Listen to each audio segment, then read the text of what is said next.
Do you want to learn how to use Kling AI 1.6? In this video, I'm going to help solve that problem. So currently I've got trial credits on Kling AI and I saw that they have released Kling 1.6.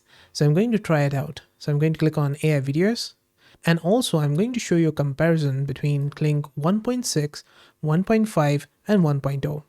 So to change the model, if you have been using Kling 1.0, to change the model, just click on this button on the top, which is going to give you a drop down, and select the Kling 1.6, which is the new version.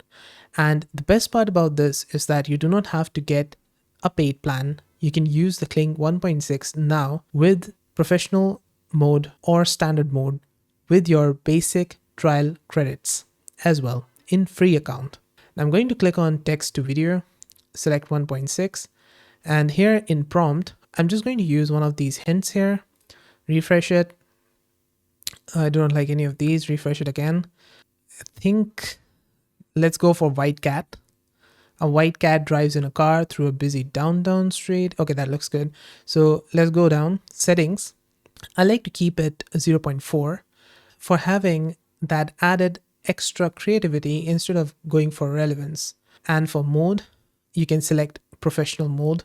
It's going to be 5 trial users on the free plan. So let's go for professional mode. It takes in more credits compared to standard. So if I switch on standard, it's going to take 20 credits. And if I switch to professional mode, it's going to take in 35 credits. For duration, you can switch to 10 seconds on standard, but on professional, you cannot switch to 10 seconds. You can just go for 5 seconds. So let's just go for 5 seconds, make it 16:9 for aspect ratio. And you cannot select camera movement in 1.6 model.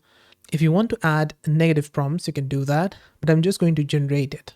And this is where it's going to put our generation in queue.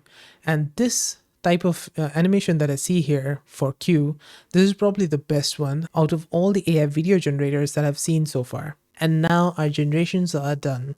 I'm going to show you the comparison between Kling 1.6, 1.5, and 1.0. Next, watch.